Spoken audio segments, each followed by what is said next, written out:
Você sabe dizer o que Jesus estava querendo dizer com a oração do Pai Nosso? Essa vai ser uma reflexão em cada um dos versos do Pai Nosso, que estão relatados lá no Evangelho de Mateus, capítulo 6. E no versículo 9, Jesus diz assim: Portanto, orem assim: Pai nosso que estás nos céus, santificado seja o teu nome.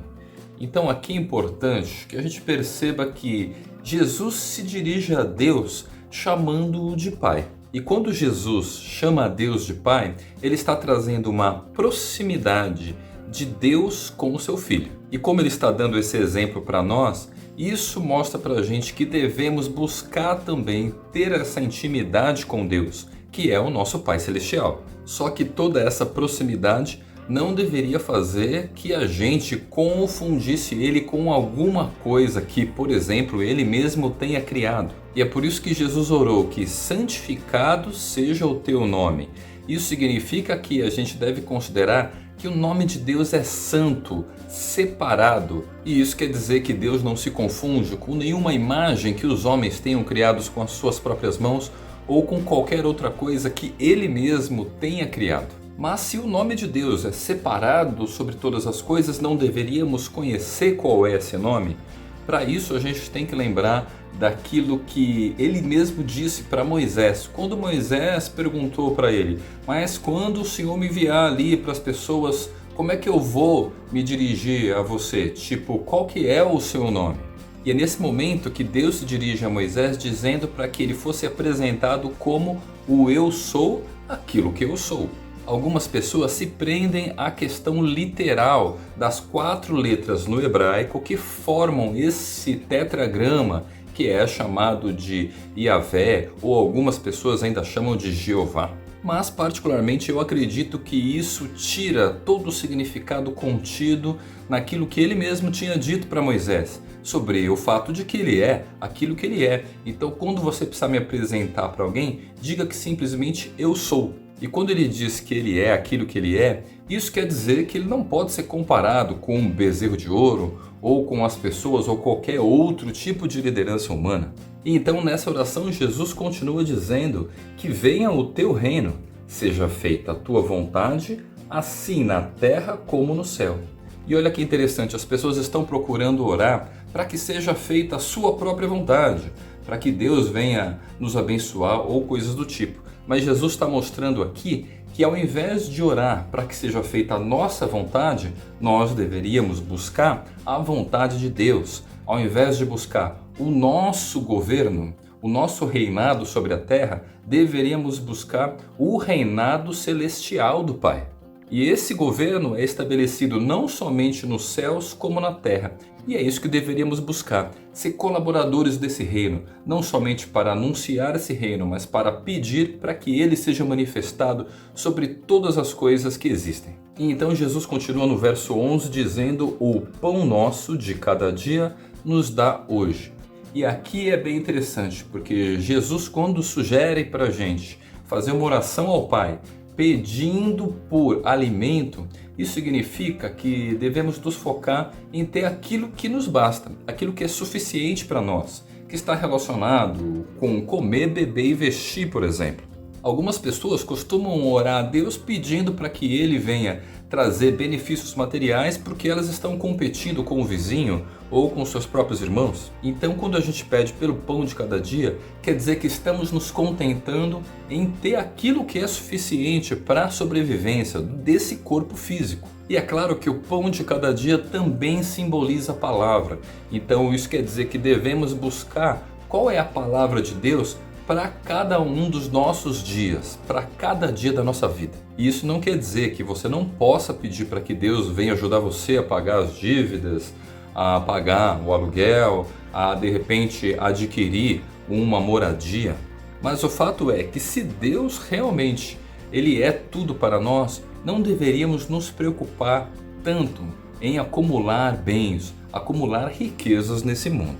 Para nós que buscamos as coisas dos céus, deveríamos nos contentar em entrar no reino de Deus, em ingressar nesse reino celestial e ser um herdeiro das promessas de Deus. Promessas de Deus que colocam a nossa visão na eternidade e não nessa vida terrena. E ao final do Pai Nosso, Jesus dá uma ênfase grande a respeito do perdão. Então venha comigo aqui no verso 12, em que Jesus ora assim: e perdoa-nos as nossas dívidas, assim como nós também perdoamos aos nossos devedores. E não nos deixeis cair em tentação, mas livra-nos do mal. Pois teu é o reino, o poder e a glória para sempre. Amém.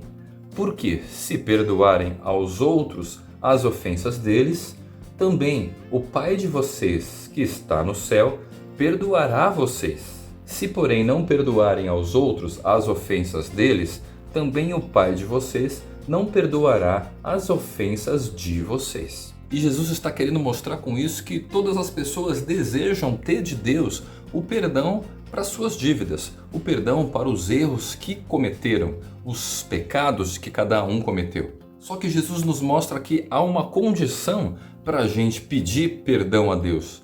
Devemos primeiramente perdoar o nosso próximo, porque se nós não somos capazes nem de perdoar as coisas que as pessoas fizeram contra nós, imagina nós querer que Deus perdoe a gente, Ele sendo perfeito e nós sendo falhos. Como que a gente vai exigir isso de Deus, que Ele nos perdoe, se nós não somos capazes nem de perdoar pequenas coisas que acontecem nos nossos relacionamentos uns com os outros? E o que é interessante aqui é que Jesus está tratando de perdão das dívidas, mas também de perdão das ofensas. E muitas pessoas que a gente encontrou ao longo da vida, nós acabamos fazendo muito por elas. Por exemplo, os pais com relação aos filhos. E por tudo aquilo que os pais fizeram pelos seus filhos, isso acaba colocando eles numa situação de dívida. Mas isso também pode acontecer numa relação de um professor e estudante, de amigos pessoais que a gente teve na nossa infância, na nossa adolescência, de pessoas que nos ajudaram no trabalho,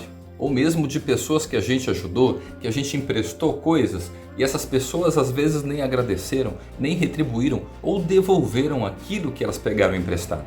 Isso que pode ser um objeto, como também dívidas financeiras. E Jesus está dizendo aqui que nós devemos perdoar o nosso próximo, mesmo se ele tiver nos ofendido, dito coisas que ele não deveria ter dito. Então devemos liberá-lo para que Deus também nos libere, perdoe as nossas dívidas e as nossas ofensas. E a gente não costuma parar para pensar que as coisas que a gente diz uns para os outros que são ofensivas são muito menores do que as coisas que a gente declara ou mesmo pensa diante do Pai Celestial que tudo vê. E Ele é capaz de perdoar as nossas ofensas, todas as nossas dívidas. Por que não devemos fazer a mesma coisa uns pelos outros? E como você mesmo deve ter percebido, essa é uma oração muito poderosa, porque ela nos leva por uma dimensão que as pessoas não estão acostumadas a viver nesse mundo. Por isso que a nossa busca deve ser por esse governo celestial, esse alinhamento com Deus, com a mente de Deus, sobre aquilo que Ele é, para que possamos nos tornar de fato filhos dEle, para que possamos de fato nos dirigir a Ele como Pai. E lembre-se de não encarar o Pai Nosso como aquela reza em que as pessoas ficam fazendo de maneira repetitiva e não reflexiva, porque Jesus mesmo nos alertou sobre as vãs repetições que Deus não aceita. Afinal de contas, Ele quer misericórdia e não sacrifícios. E se você tem curtido esses ensinamentos de Jesus no Sermão do Monte, a gente já gravou para você também essa playlist aqui com outras palavras. Então a gente se vê nos próximos conteúdos. Falou!